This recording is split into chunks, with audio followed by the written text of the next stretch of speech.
Assalamualaikum warahmatullahi wabarakatuh. Halo guys, perkenalkan nama saya Tinatun Anggraini dari NIM 2201751 dari Prodi Sastra Indonesia, Fakultas Bahasa dan Seni tahun 2022. Di sini saya ada tugas pengantar pengkajian kesusastraan oleh Ibu dosen pengampu yaitu Ibu Yeni Hayati SSM Hum. Jadi, di video kali ini saya akan menerangkan tentang materi ke-13 yaitu materi resepsi sastra dan penerapannya. Dalam pembahasannya, sebenarnya istilah resepsi sastra atau disebut juga estetika resepsi sudah tidak asing lagi bagi telinga pengamat sastra Indonesia.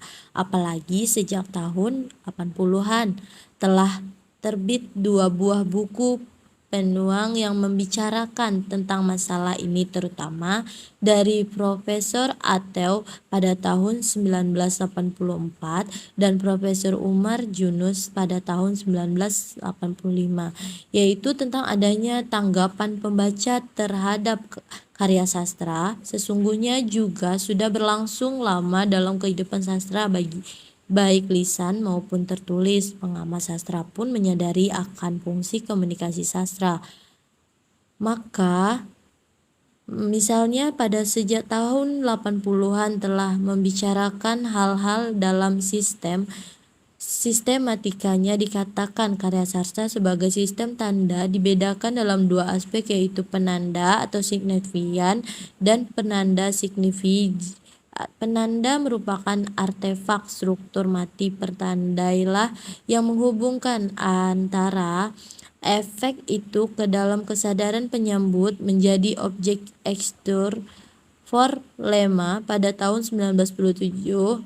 Dengan kata lain, karya sastra tidak dapat dipahami dan diteliti lepas di konteks sosial dalam perkembangan pemikiran yang diteliti.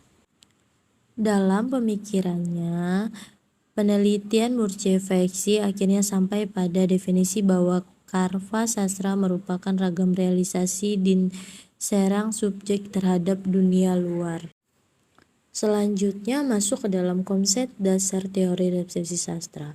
Resepsi sastra secara singkat dapat disebut sebagai aliran yang meneliti teks sastra dengan bertitik tolak belakang. Pembaca yang memberikan reaksi atau tanggapan terhadap reaksi itu. Pembaca selalu memberi makna adalah variabel menurut ruang, waktu, dan golongan sosial budaya. Hal itu berarti bahwa karya sastra tidak sama pembacaan, pemahaman, penilaiannya sepanjang masa atau dalam seluruh golongan masyarakat tertentu. Ini adalah fakta yang diketahui oleh setiap orang yang sadar akan keberagaman interpretasi yang diberikan kepada karya sastra. Teori resepsi sastra dengan Zeus sebagai berikut. Sebagai orang pertama yang telah mensistematiskan pandangan tersebar ke dalam satu landasan teoritis yang baru untuk mempertanggungjawabkan variasi dalam interpretasi sebagai sesuatu yang wajar. Menurut perumusan teori ini, dalam memberikan sambutan terhadap suatu karya sastra, pembaca disarankan oleh horizon harapan atau horizon of operation. Horizon harapan ini merupakan interaksi antara karya sastra dan pembaca secara aktif. Sistem atau horizon harapan karya sastra di pihak dan sistem interpretasi dalam masyarakat penikmat di lain pihak. Zeus 1979, horizon harapan karya sastra yang memungkinkan pembaca memberikan makna terhadap karya sastra sebenarnya telah diarahkan oleh penyair lewat sistem konveksi sastra yang dimanfaatkan di dalam karyanya pada tahun 1983 yang dikemukakan oleh Theo. Dan selanjutnya konsep teori yang kedua dikemukakan oleh Wolfgang Isser, terutama terlihat dalam karangannya yang berjudul The Apple Structure Der Text pada tahun 1975. Di sini Isser membicarakan konsep efek atau recurring, ialah cara sebuah teks mengarahkan ke reaksi pembaca terhadapnya. Menurut Isser, sebuah teks sastra dicirikan oleh kesenjangan atau bagian-bagian yang tidak ditentukan, indeterminate station. Kesenjangan tersebut merupakan satu faktor pementing efek yang hadir dari teks untuk diisi oleh pembaca. Jika kesenjangan itu sedikit, teks dapat mendatangkan kebosanan kepada pembaca. Hal ini dipertentangkan dengan kesenjangan yang meningkatkan. Singer 1979. Bagian-bagian yang ditentukan ini disebut juga dengan istilah tempat-tempat terbuka atau blank atau openness di dalam teks. Proses pemahaman sebuah karya sastra merupakan bolak-balik membaca untuk mengisi blank itu karya sastra. Sehingga seluruh perbedaan segmen dan pola dari perspektif teks dapat dihubungkan menjadi satu kebulatan. Tempat terbuka itu terjadi karena sifat karya sastra asimetris, tidak diberimbangkan antara teks dan pembacanya. Selanjutnya, metode dan penerapan. Seperti telah terlihat dari uraian di atas, ternyata meskipun berperan penyambut, pembaca dalam teori resepsi sastra sangat menonjol, tetapi dalam relasi pengarang dan karya sastra, penyambut berperan aktif, bahkan menjadi tenaga pembuat. Secara kehidupan sejarah sebuah karya sastra tak berpikirkan tanpa berpartisipasi aktif penyambut. Jesus 1974. Sejarah sastra adalah proses resepsi estetik dan produksi yang bertempat dalam relasi teks sastra sebagai bagian dari reseptif pembaca, refleksi kritis dan pengarang dalam berkesinambungan kreativitasnya.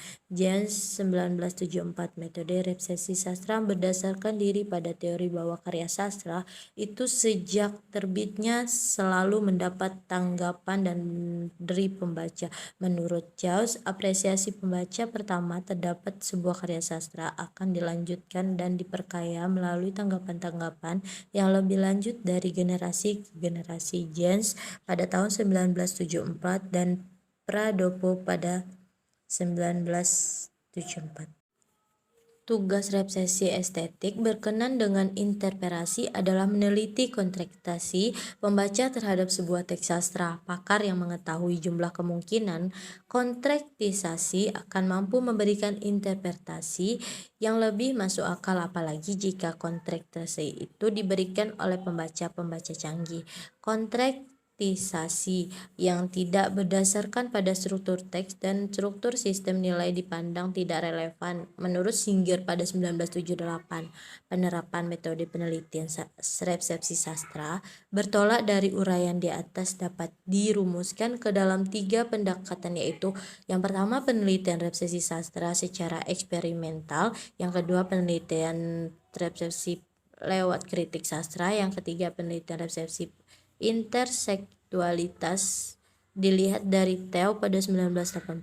Penelitian yang pertama telah dibuktikan dengan meyakinkan oleh Singer pada 1978. Penelitian ini di satu pihak nampak menarik, tetapi di lain pihak mengalami berbagai kesukaran dalam praktek di lapangan, seperti yang terlihat dari percobaan yang dilakukan oleh mahasiswa jurusan Indonesia.